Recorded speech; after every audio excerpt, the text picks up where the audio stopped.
So we're going to start off with our introductions and announcements, moving into our didactic. And I know there's kind of a case presentation that's throughout the presentation, and then we'll end with some closing and reminders and the CME form and our evaluation links as well. As I mentioned before, please be sure that you're muted, but if you do want to ask any questions or anything, please go ahead and unmute yourself and ask your question, and be sure to introduce yourself. This is a CME accredited session, and it is a 1-hour session for a maximum of 1 AMA PRA Category 1 credit, and physicians should claim only the credit commensurate with the extent of their participation in the activity, and the California Board of Registered Nursing does recognize CME credits as transferable for their members. And Dr. Quigley has no closed disclosures at this time. This series is a grant funded by the Health Resources Services Administration, and this information or content and conclusions are those of the author and should not be construed as the official position or policy from HRSA, HHS, or the U.S. government. We have a lot of people on the line today. If you can go ahead and put your name, role, site, and location in the chat, it really does help us with attendance. In case you forget to fill out the CME form, it's nice to have that. And we just like to see where y'all attending from. So please put that in the chat. We really appreciate it. And we'll go ahead and have our hub team introduce themselves. My name's Nika Seville, and I'm the project manager for our Geriatric Workforce Enhancement Program, and I'm located in Orange County, California. And I'll go ahead and have Dr. Sehgal introduce herself. Thank you, Nika. Hi, everybody. I'm Sonia Sehgal. I'm a clinical professor here in the Department of Medicine and the Division of Geriatric Medicine and Gerontology. And my practice site is in Orange, California, at our Senior Health Center and at one of our hub sites in Laguna Hills. And I'm really looking forward to Dr. Kaligi's presentation today. Thank you all for coming. Thank you. And PA George? Hi, my name is Valerie George. I am a physician assistant, and I work over at the Orange Clinic in Senior Health Center, UCI. And welcome, everybody. Glad you're here with us today. Thank you. Are you cutting an apple? Thank you. And Dr. Pereira? Oh. Hi, everyone. I'm Manisha Pereira, one of the geriatricians. I practice in Orange as well at the Senior Health Center, and welcome. Thank you so much. And it looks like we have a few people here joining us from UCLA. We have Camille joining us, Linda King from Concordia, social workers from Meals on Wheels. Thank you all for joining today. And I'll go ahead and let Dr. Kaligi take it away. She's going to be presenting on geriatric oncology considerations for the primary care provider. Thank you, Dr. Kaligi. Thank you. Hello, my name is Katie Kaligi. I am an assistant clinical professor at UCI, working at Senior Health Center and also UCI Health at the Laguna Hills at a specialty clinic. And this is a presentation regarding geriatric oncology consideration for the primary care providers. As some of you guys know, I have a geriatric oncology assessment clinic at Senior Health Center on Thursdays, the first and actually Thursdays of the month for 1 hour assessment. And I usually see 2 patients per each Thursday. And I get the referral from outside and inside UCI. So today we're going to talk about one of my cases, and then talk about the overall geriatric assessment for oncology patients. So our case is an 88-year-old Chinese female with past medical history of coronary artery disease and insomnia, with recent diagnosis of bilateral breast cancer, ER/PR positive, HER2 negative, status post-bilateral partial mastectomy a month before visit, and who presented basically referred by oncology clinic at UCI for geriatric assessment oncology clinic. Patient had history of 10 years of progressively growing mass on the left breast with few mammograms showing suspicious of left breast cancer with no intervention due to her decision. So I just wanted to mention that patient was very traditional, very conservative, very pleasant lady who came with her daughter, and she was not ready for any change of her health condition or any change of her medication. Okay, next slide, please. So first thing, I reviewed her medication with the patients and the daughter. She was taking amlodipine 10 milligram tablet daily.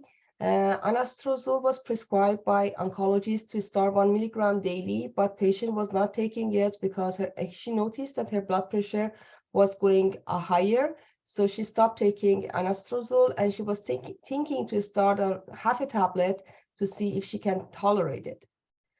She brought her blood pressure log, which shows very basically up and down numbers, and it was not consistently high. She had high blood pressure numbers as well as low blood pressure numbers. So then also she was taking aspirin 81 milligram in calcium vitamin D supplement. She was taking estozolam 1 milligram at night for over 20 years. She used the hydrocortisone 1% cream as needed for itching. She was taking isosorbide mononitrate or Indor 60 milligram a day, and nitroglycerin just as needed for chest pain. She was taking Belsombra 10 milligram, which was recently prescribed by one of her previous primary care doctors to basically replace to estozolam, but she was not pretty much sure that she want to replace the estozolam with another medication. Apparently, it was helping her when she tried few times. She was also had prescription for trazodone that prescribed by another prescriber, but she was not. She tried it few times. She wasn't sure that it's going to be effective as estozolam, but she had the prescription. So she had 3 prescriptions for insomnia at the same time. She was also taking valsartan 160 milligram daily. She was taking valsartan and amlodipine at the same time, both in the morning. Next slide, please. Level of safety and function, she was independent on ADLs, but she was for IADLs, she needed assistance for housekeeping and meal preparation.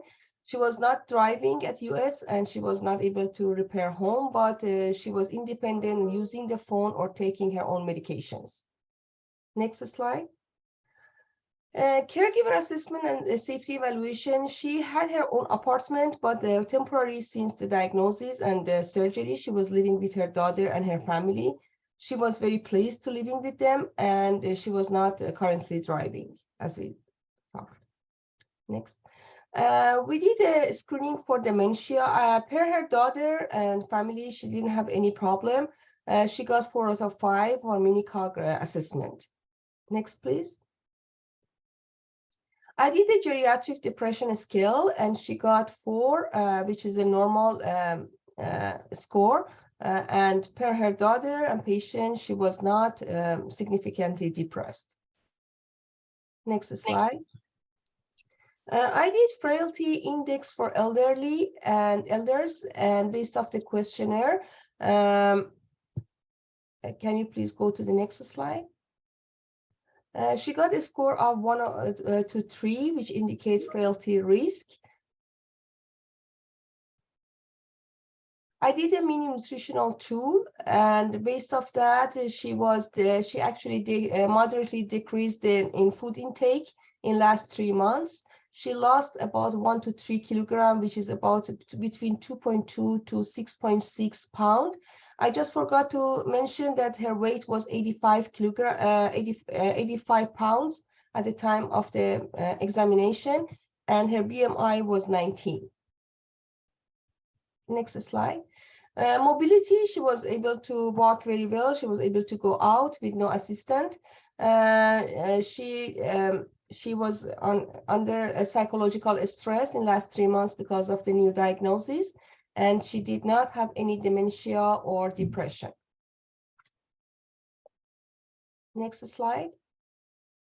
Body mass index, as I said, is a little bit below 19, and was 18.5, a little bit below 19. And overall, with all these scores, she got 7 which she goes to the category of malnutrition. We talk about goals of care, advanced care planning. She didn't have any advanced directive. As we know, advanced directive has 2 sessions, living will and durable power of attorney for healthcare. For sure, her daughter was the one that who's going to decide for her. And we also talk about the post. For now, she mentioned that she's full code. So next slide. So we're going to talk about each items that I basically assess the patient. We talk about polypharmacy. This patient was taking more than 5 prescription medication, and so we consider as a polypharmacy. As we know, in geriatric population, we need to individualize the prescription based off the patient's age and medical condition and liver, kidney status. As our common advice is to start low and go slow. Next slide. So there was a study in JACS in December 2016. Talk about is polypharmacy associated with frailty in older people, and it's a result from the Easter cohort study. So basically, in Germany, in Scotland, in Germany, in 2000, they did a cohort study, and they participated in about 3,000 patients between age of 57 to 84-year-old, and they taking 5 to 10 medication or more. And when they checked the frailty incident within the 3 years, they came to this conclusion that the patients, basically, the study showed the polypharmacy was associated with frailty, and participant exposed to polypharmacy and hyperpolypharmacy had 1.5 to 2 times higher risk of developing frailty within 3 years, independently of the number of comorbidities and their severity of comorbidities. And as we know, adverse drug reactions could directly or indirectly facilitate the development of frailty and worsen the frailty state or have negative impact on frailty criteria. So that was the outcome of this cohort study. So next slide. So the other thing that we need to basically assess the patient in geriatric oncology is the function, which is very important. And what is important is the functional age, not a chronological age. So more recently, geriatric oncology guidelines from the American Society of Clinical Oncology recommended that we should check all the patients who are considering or receiving chemotherapy for IADLs, and also a question about the falls. Next slide. So it was another study that was published in JACS in March 2019. That was done at a 2 university-based geriatric oncology clinic. It was a cross-sectional study for over 65-year-old. And that study showed that there was an association between symptom burden and physical function in older patients with cancer. So the study showed that the highest quartile of symptoms burden, including fatigue, pain, drowsiness, insomnia, dyspnea, and anorexia, compared with those in the bottom of quartile, they noticed that the significant difference with a high prevalence of IADL's impairment, which was 91% versus 51%, and also physical activity limitation, 93% versus 65%, and risk of fall, 55 versus 21%.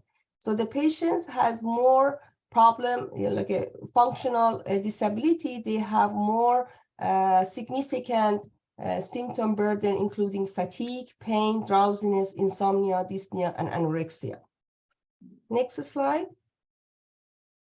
So now we're talking about frailty and cancer. Frailty, we know that increased vulnerability to a stressor and adverse outcome.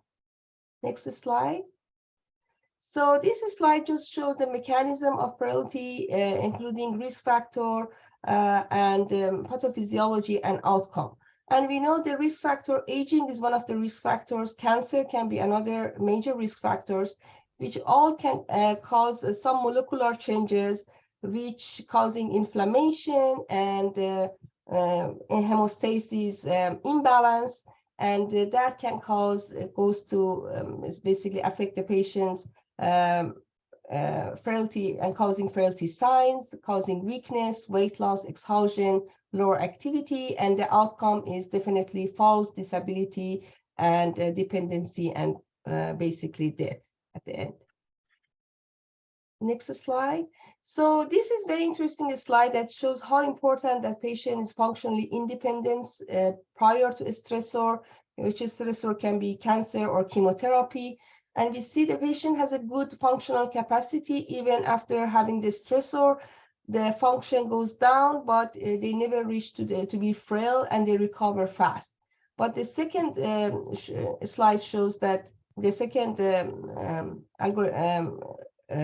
picture shows that when the patient has lower residual capacity, they fall from the functional independency to functional dependency to the frail classification, and it's very harder for them to recover. So the recovery is also prolonged, and they never go back to their baseline. So they still became dependent and stay on the dependency part, and they basically became frail and dependent and disabled. So what we can do to manage frailty and to prevent frailty? One is to have the comprehensive management plan. The first thing is to clinically evaluate the patient, see what other comorbidities causing this frailty. For example, if the patient has heart failure or other comorbidities, we need to address that. We should avoid any medication, and also we try to avoid polypharmacy. So as we know, medication can increase the risk of weight loss or decrease the appetite, or can cause low blood pressure, so increased risk of fall. So we need to avoid all this. So frailty specific stop recommendation, which is very similar to a beer criteria. So we need to address that medications. The other strategies is to assess the patient's visual and hearing difficulties, so which can increase risk of fall. Also to check the orthostatic hypotension and history of syncope. Next slide. Physical activity is the most important factor, as we know. We need to make sure the patient is referred to the physical therapy for home-based exercises.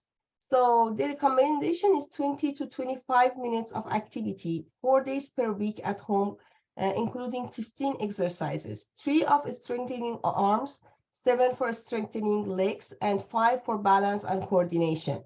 And each exercise should repeat 10 times per minute, and gradually over 2 to 3 months to go to 15 times per minute, and there should be rest for 30 seconds between each sets. That's a goal, basically. Next slide. So this slide shows some of this is activity. For example, for leg is a sit to stand, heel, or heel lifts, toe lifts, lunges. So we can see some of these exercises. For arms, front arm raise, side arm raise, wall push-ups, or there are other also examining activity like exercises for balance training. So we just refer the patient to physical therapies can help to teach all these home-based exercises to the patient. Next slide, please. So the other factor is nutrition. As we know, we need to increase the protein intake to 1.5 gram per kg per day, which the study shows is more beneficial rather than lower level of protein intake. Also, social support, like a caregiver and all the other social support can help to prevent frailty and to manage the frailty as well. Next slide. Okay, so now we wanted to talk about management of malnutrition. ESPN,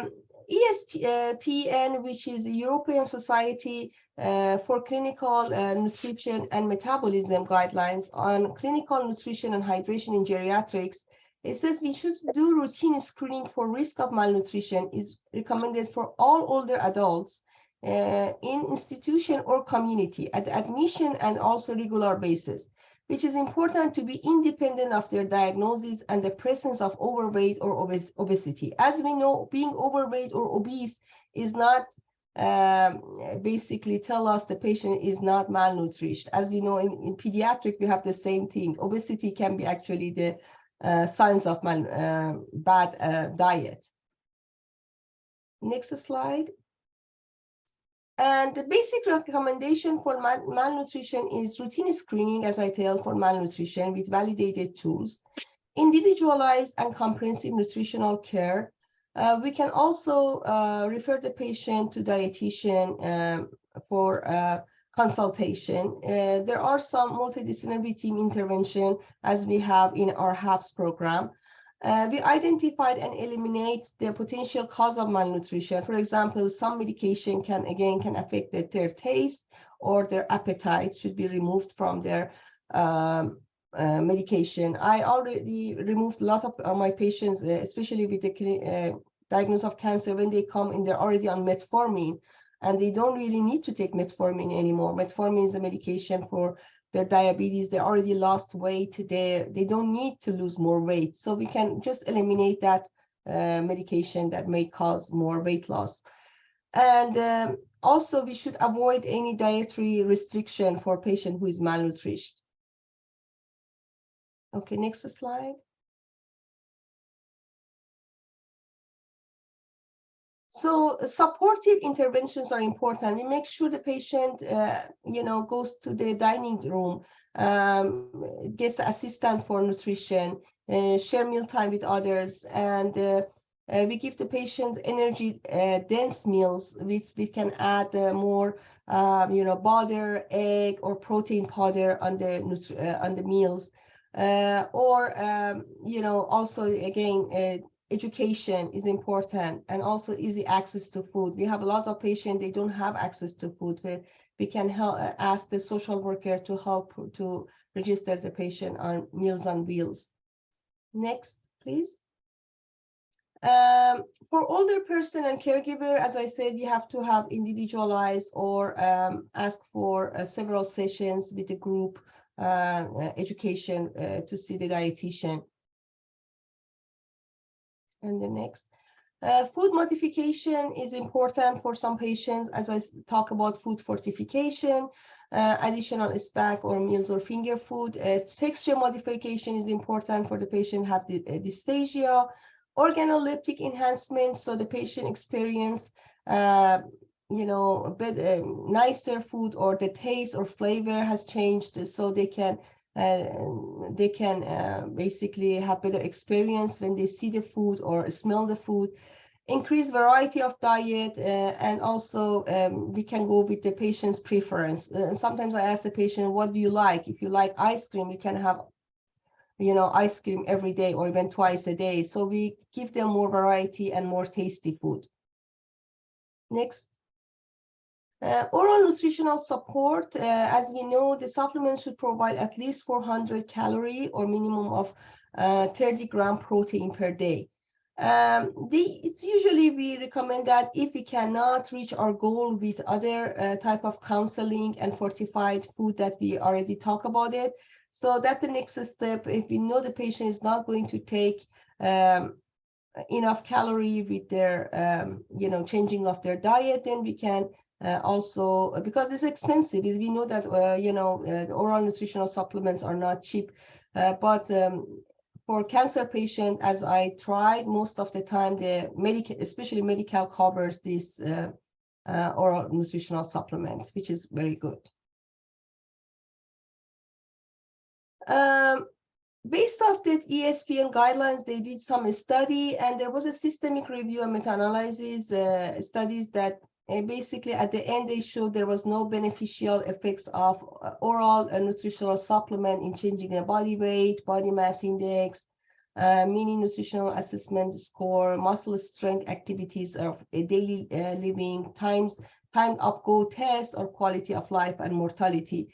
But at the same time, there are some studies that show some specific small benefits. So it's not very based off our review of the studies that I did. It was not very clear that how much is going to be, you know, effective, the oral nutritional supplement to be effective at this point. So as we know, if the patient has, you know, there is some hope for general recovery or stabilization of their health, we can also try parenteral or enteral nutrition, but this is not the topic that we wanted to discuss at this lecture. Next slide. So what I did for our patients. So assessment of plan in our case. For breast cancer management, I recommend her to restart taking anastrozole if the blood pressure is staying below 150/90 consistently. She had labial hypertension, so I cut down valsartan to half a tablet, and I told the patient to take it at night and just take the amlodipine 10 milligram during the morning. For insomnia, and also to continue blood pressure, you know, monitoring the blood pressure in the morning and afternoon and follow with the blood pressure log. For insomnia, we cut down the stazolam to half a tablet and discontinued trazodone. And I already talked with also a clinical pharmacy team regarding Belsomra. I was told that it's okay to stop it. There is no risk of withdrawal. So I started the patient on Remron, half a tablet of 7.5. Patient had very low BMI, sensitive to medication, so I started very low dose. For malnutrition, I already talked about the diet, and I started her on 120 calorie vanilla protein shake to drink two bottles between meals. And patient actually declined PT, which was prescribed for the risk of frailty, but patient declined because at that time was, again, still COVID pandemic and didn't want to be exposed to any COVID, the risk of COVID exposure. Next slide. So patient's daughter called the next day and she said that patient tried Remron in the past and she had nightmares. So we have to consult with pharmacy this time officially. So consultation with clinical pharmacy when they reviewed the medication, there was this consultation, they recommended Remeltion. Patient did not respond to melatonin in the past. Remeltion was not covered by insurance. Trazodone, they said she can continue that. Patient was not happy to stop stazolam because trazodone was not as effective, but they accept this recommendation to keep trazodone. Belsomra also, they said we can continue Belsomra as a monotherapy. And they says there are studies that they did not show any specific side effect in older adults in compare of younger adults. So we discussed with the family, and and patient decided to try trazodone. They already stopped Belsomra, so they didn't want to restart it. Remeltion was not covered, so patient and family decided to continue trazodone and stazolam half a tablet, alternatively every other night. Next slide. So the follow-up visit, I saw the patient, she had some dizziness, orthostatic was negative. I recommended her to actually split the dosage of amlodipine to 5 milligram twice daily and hold if the blood pressure is less than 110/60. Basically in the dizziness improved over time, and also she stopped taking valsartan. So the blood pressure was completely controlled with amlodipine 5 milligram twice daily and resuming cancer medication.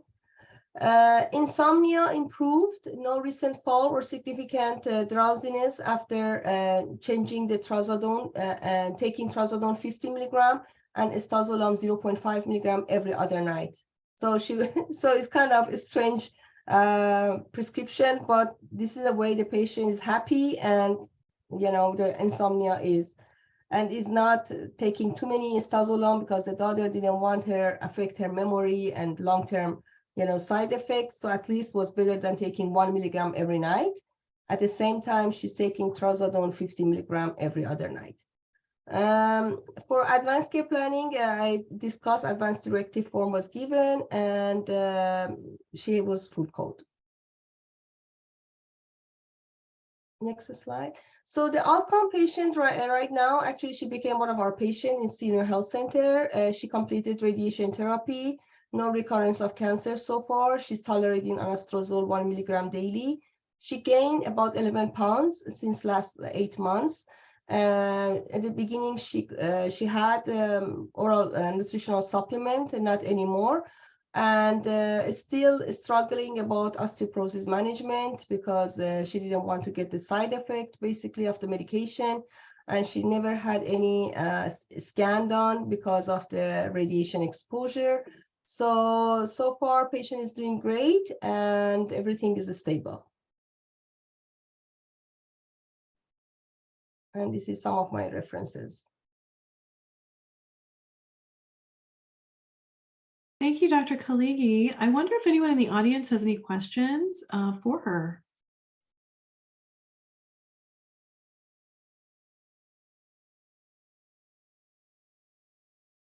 Well, while you all are thinking about your questions, I have a couple for you, Dr. Khaligi. Sure. My first question is, as a primary care clinician, when seeing a patient with a malignancy or an active malignancy, is there an algorithm that you follow in terms of the kinds of things that you ask your patients or that you screen for? I know. Sorry, I didn't get the first part. Can you? Oh, I'm sorry. Yes. I said, as a primary care practitioner, is there an algorithm or a series of questions that you have when seeing somebody with an active malignancy or someone contemplating a treatment for an active malignancy that you go through? I know on your earlier slides, you had some screening tool or some questionnaires. Yes. And I just wondered if you could go through those. Yeah, if you can go back. So actually I use all these tools. There are other tools I use, but not for a specific this case, because there are some tools that I use for basically chemotherapy patient who is going to go chemotherapy. But as far as treatment of cancer, I don't want to interfere with the treatment with oncology, because they really don't want to have any they want us to just evaluate the patient as a geriatrician, not talking. But definitely if you go to the first, I have some tools that I use. For example, definitely I assess them functionally, and I ask about ADLs and IADLs. And if they come to the office, definitely I check their gait. Okay. And I check their medication. I review their medication very carefully, because as we know, polypharmacy is one of our main concern. And the next. So yeah, if you can go back. Yes. So the next is I check their about their caregiver and their safety at home, to make sure they have a good and safe place to live. I check them for dementia. Memory is one of the things, and if there is any memory loss, then I refer them to our neuropsychologist. I checked in with depression. It's not always straightforward to check for depression. The family also can help. Geriatric depression scale is the easiest tool. I use the PHQ-9 as well, but it depends the patient's level of education and how much I can get. If the patient is poor historian, I prefer to use the geriatric depression scale first to get the screening. And if it's positive, then I go to PHQ-9. To basically assess them for the severity of depression. And then frailty. For frailty, there are other type of tools, but this is a tool that we can use it with the Zoom visit as well. So it's just a questionnaire that they can use. So this also helps us to just assess them, to screen them at least for frailty. But there are other tools, and if this come back positive, then we can do a specific exam and evaluation for frailty and give them, then goes to the different type of examination. Because this patient was not frail, it was just at frailty risk. For our example, it was just at frailty risk. It was not even frail. So if it's frail, then I go to a different examination. And mini nutritional tool also helps us to see the patient is malnutrition or not. For this patient, I forgot to tell, I also checked the pre-albumin and albumin was not low. So that also helps us to check if there is any protein malnutrition. But for this specific patient, there was nothing severe.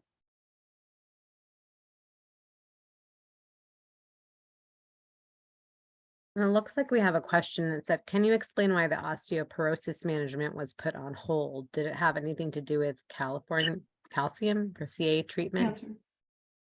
Oh, okay. So basically, I just wanted to mention that it was a patient when they're getting treatment for breast cancer, they should be because the medication, as we know, can cause osteoporosis. So they need to be on medication for treatment or for prevention of osteoporosis. And that's why the patient was on calcium and vitamin D, but she declined to start on Zometa. That was basically recommended by oncologists because of the side effects. As I tell, the patient was very traditional, very conservative, didn't want to take any medication for that.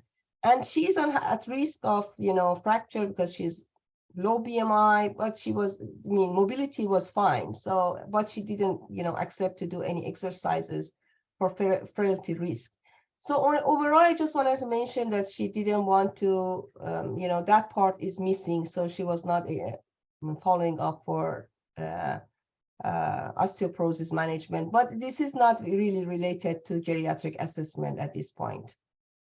But that's and good Eric that is she gets asking, calcium. what do you do to treat if depression is detected, or how do you treat if depression is detected?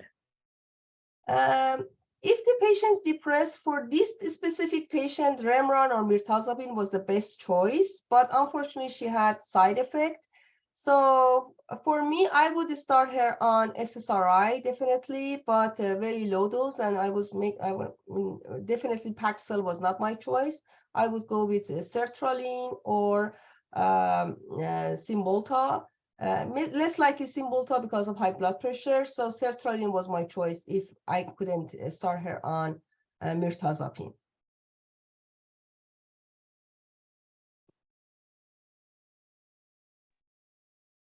Thank you, Dr. Khalid. Do we have any other Sure. questions from the audience?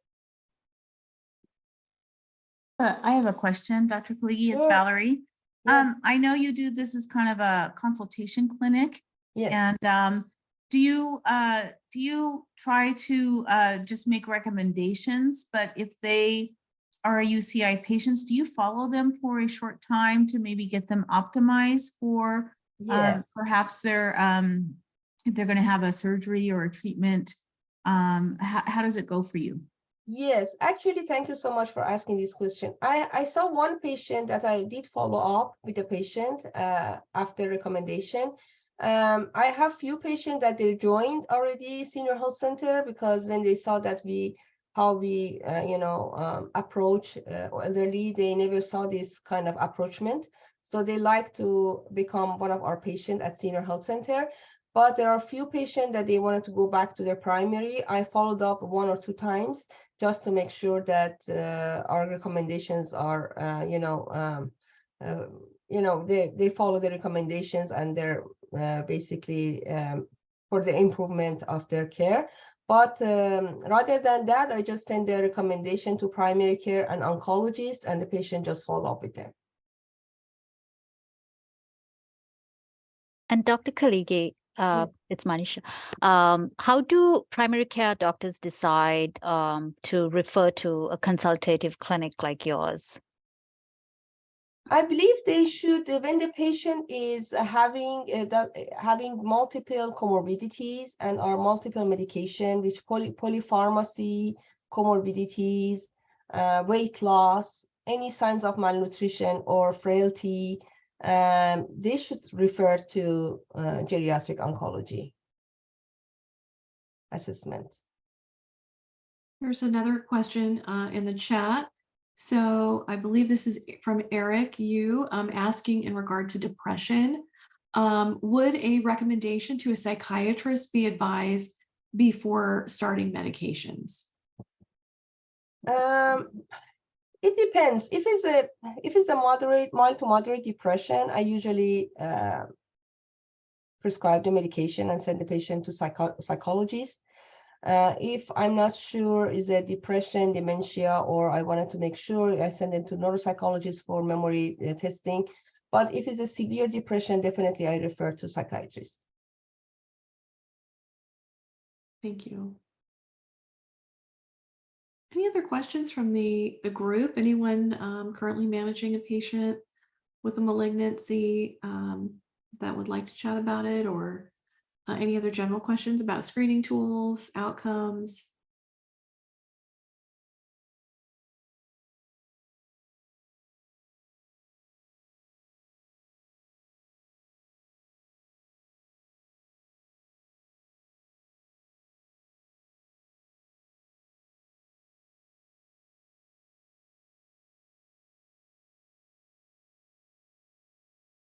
Okay, well, if you guys have any questions, you can definitely put them in the chat or speak up. But if you guys are on the line still, we'd love for you to fill out the CME form that is here. You can definitely scan the QR code.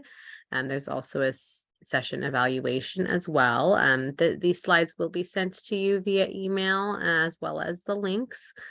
And then we do have future sessions coming up. We have office hours on the 19th, and then on the 26th, we have a presentation on technology advanced geriatrics. And then on the 2nd, we have cultural considerations for Latinx patients with cognitive impairment. So we do hope that you will join our future sessions. Looks like we have one more question though, as you guys do those forms. What is the recommendations regarding vaccinations in patients in Texas for cancer? Vaccination, you mean overall general vaccination? I don't think there is any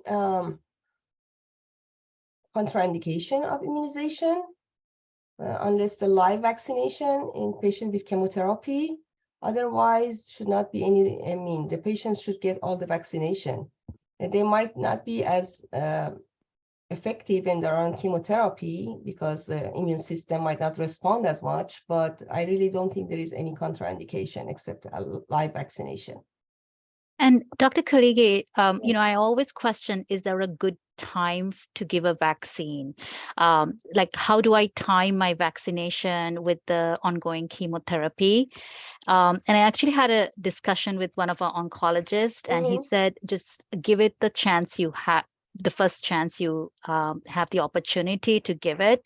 Because he said, it takes it takes a couple of days to actually build up your immune response. So it really, it doesn't really matter that you time it like three weeks after the chemotherapy course, or, it's better to give it when you have the chance. Chance, okay. Yeah. There is a question they ask if QHC. Yes, definitely. You can go to geriatric referral and you can choose a geriatric oncology referral. Click on that and just refer to us. Yeah, they can refer from any clinic at UCI. They can refer to geriatric assessment clinic. Wonderful. Well, thank you all. And I just wanted to tell you one more thing. And Dr. Pereira asked me, they can refer the patient before chemotherapy, before management, after management, or during management. So any cancer patient before, starting treatment, during treatment, or after treatment, after recovery, they can still send to geriatric assessment oncology.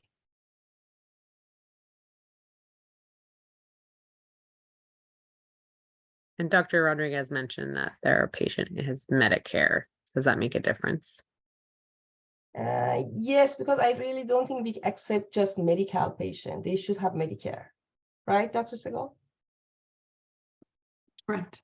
Yeah, And they are Medicare. unfortunately, it has to have Medicare. Okay. Yeah. Okay, thank you so much. We can stay on for just a few more minutes, but if no one has questions, you're more than welcome to leave. And please do, again, fill out the CME form and the session evaluation when you have the chance. Thank you all so much for joining us today. And thank you, Dr. Hillige, for this wonderful presentation. Thank you.